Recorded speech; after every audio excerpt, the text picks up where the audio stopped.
It is famous for a number of reasons, though in recent decades it is most famous for being tax day. Now, there's a story that I recently heard of a person who was worried about being audited by the IRS. So he went to a tax lawyer for some advice.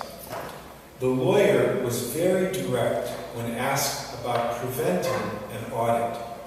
He said, the key to avoiding an audit is to keep away from what is called a red flag. That's something the IRS is always looking for. Well, the man seeking the advice said that he was unsure what a red flag might be. So he asked the attorney to be a bit more specific. The lawyer said, okay, here's an example of a red flag. Say you have paid all your taxes in full, nothing left to pay. And then you look into your bank account and you see you have some money left in your account after paying your taxes. That's a red flag.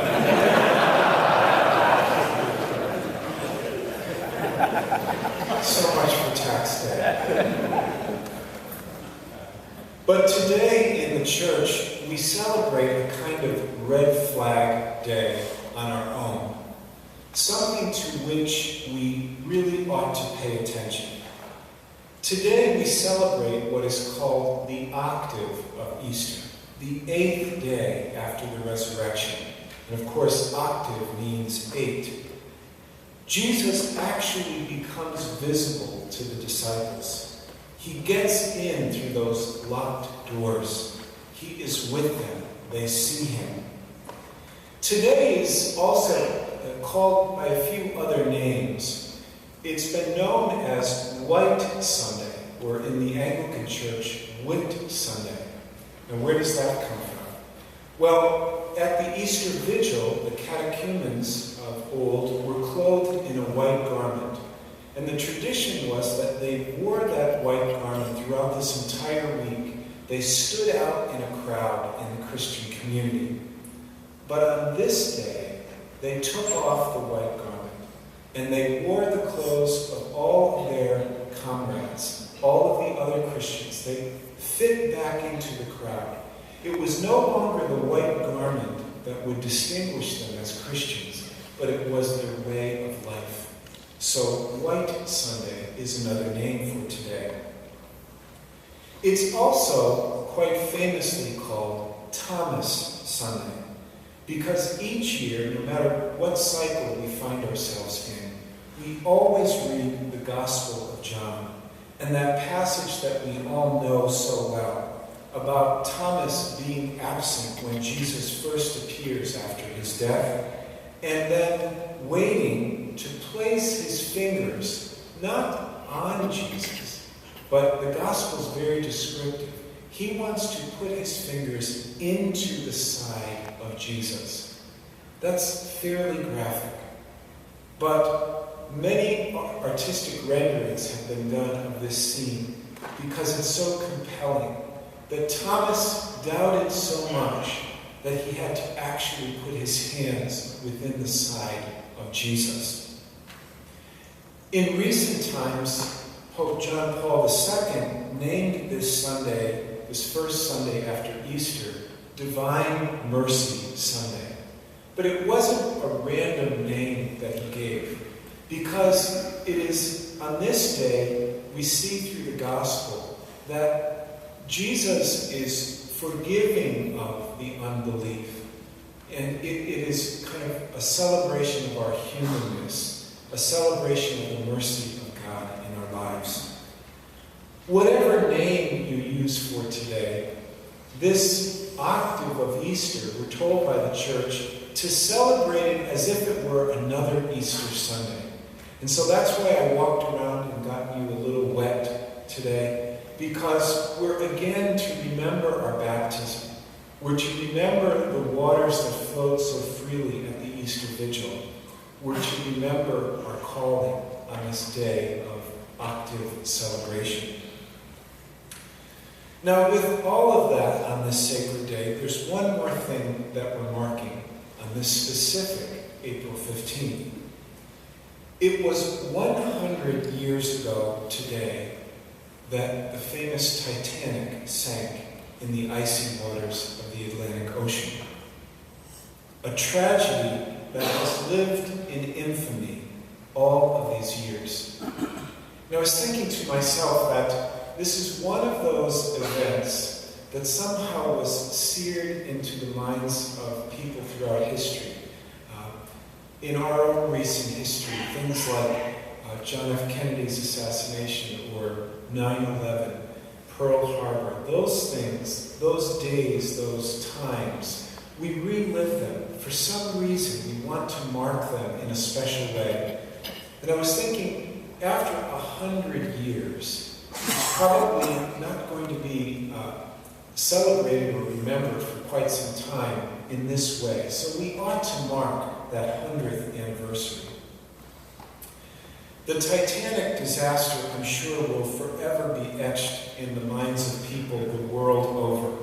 And if you were watching any news reports, you saw so many people gathering in England to gather at the port where the Titanic was launched. There are intriguing stories about the ship and her passengers. And I say her because that's how it's often referred to.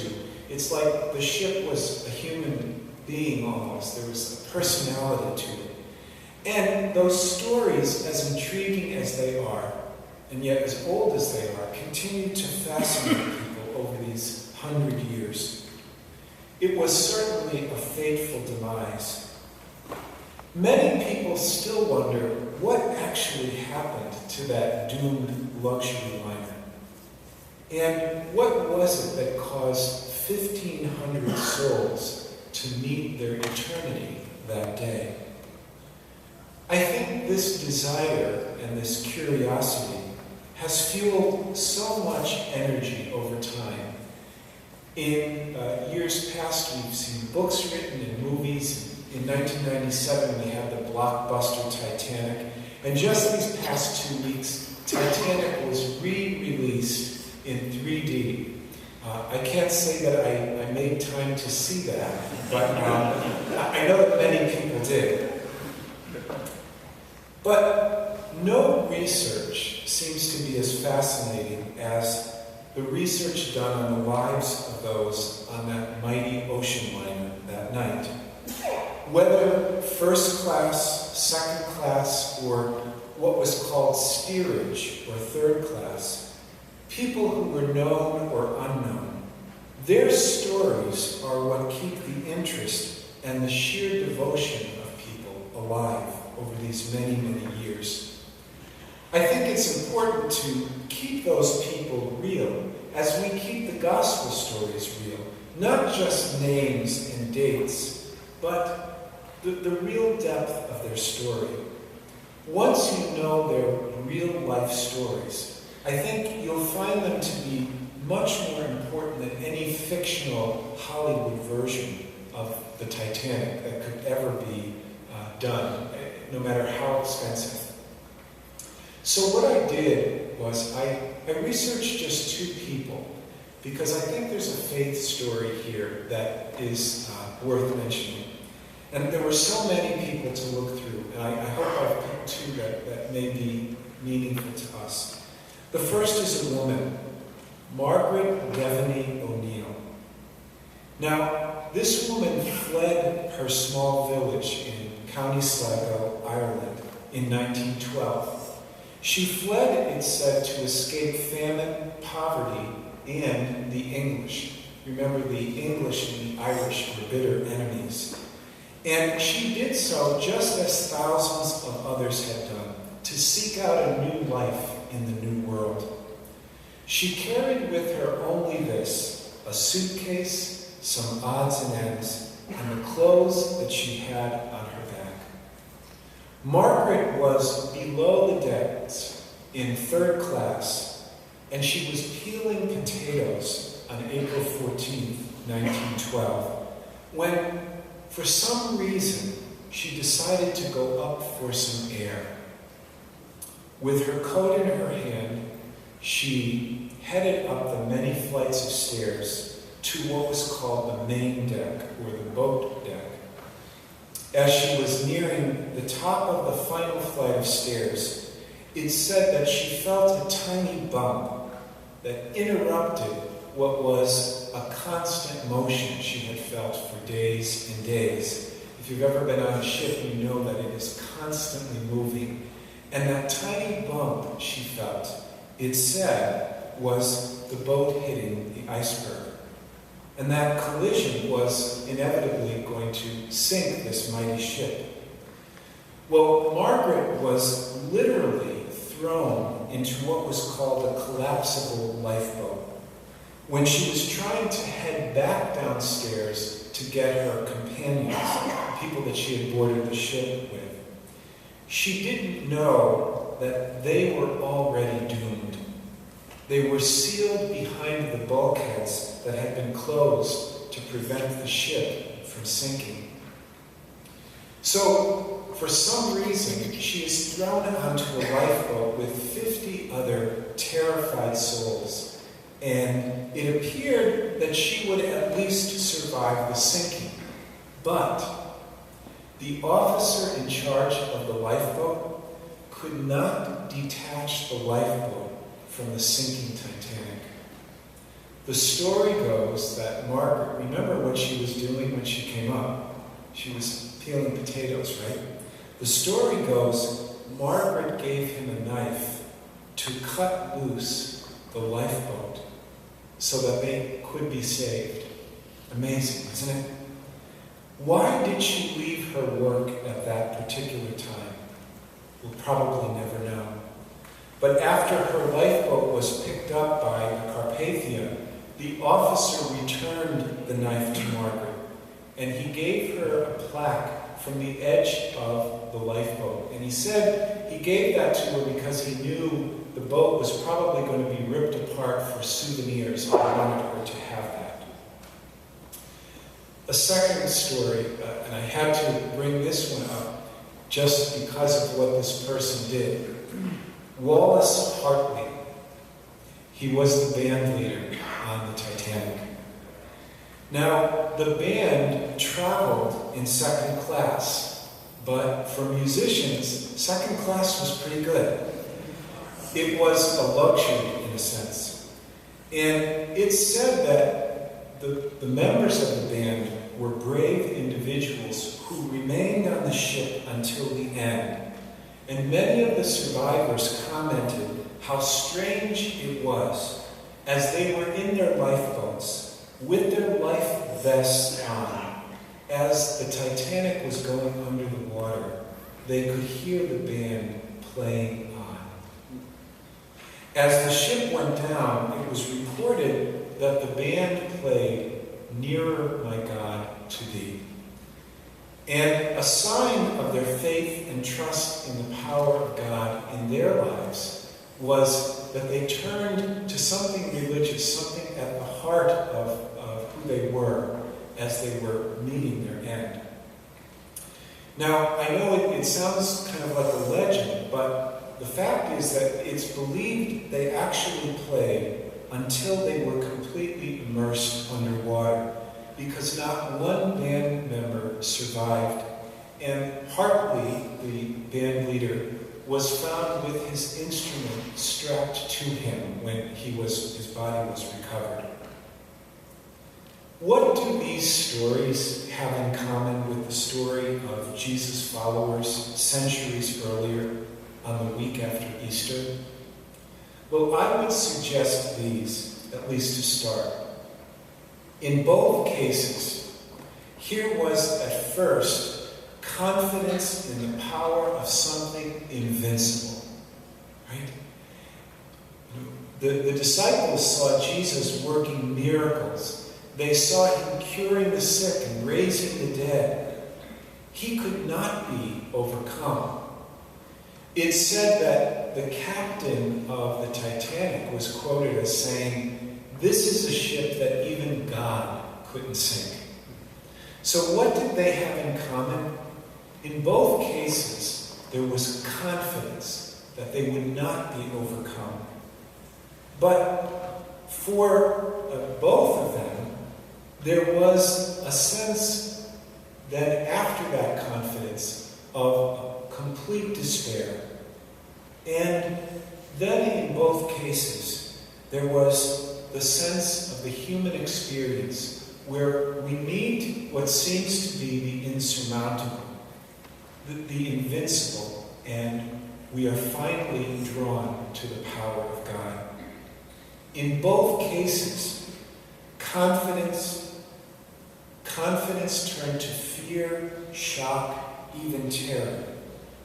Both realized in an instant how powerless they were.